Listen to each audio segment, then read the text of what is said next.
السلام عليكم، ازي حضراتكم عاملين ايه؟ مع بعض فيديو جديد من فيديوهاتنا ازاي اشطب شقتك. سؤال بنتسأله لما اجي اعمل شاور روم، اعمل جلسة ثابتة ولا كرسي متحرك اللي هو بيتفتح ويتقفل؟ الاتنين تمام، بس ايه الافضل؟ يا جماعة الموضوع هيتوقف على مساحة الشاور روم او ابعاد الشاور روم بالنسبة لي. الكرسي جوه الشاور روم مهم جدا خاصة لكبار السن. بالنسبة الأبعاد المعروفة اللي معظم المهندسين بتشتغل بيها 120 في 80.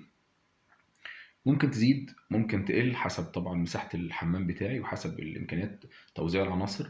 فلو عندي المساحة صغيرة 120 في 80، أنا بنصح وبرشح دايما للعميل إن يجيب الكرسي المتحرك، لأن ال 120 في 80 أنا علشان آخد منهم الجزء بتاع عمق الكرسي فما عادش حاجه في حاجه في الشاور.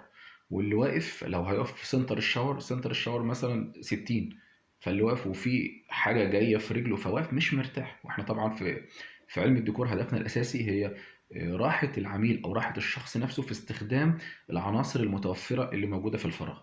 فبالنسبه للموضوع ده لو المساحه صغيره، لا انا ارشح الكرسي اللي بيتفتح ويتقفل.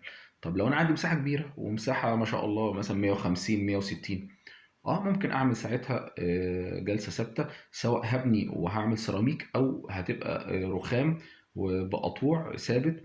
ولكن أنا بافضّل عشان دايمًا إيه اللي هو إيه أضرب عصفورين بحجر زي ما بيقولوا إن الجلسة المتحركة أفضل.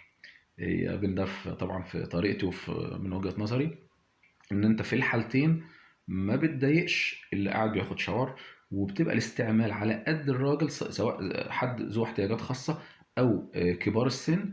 وقت ما يدخل خلاص هينزل الكرسي هيقعد ويبدأ ياخد الشاور بتاعه. طيب الموضوع راجل عادي واقف بطوله، أضيق عليه بقى الحمام ليه؟ أضيق عليه الشاور روم ليه؟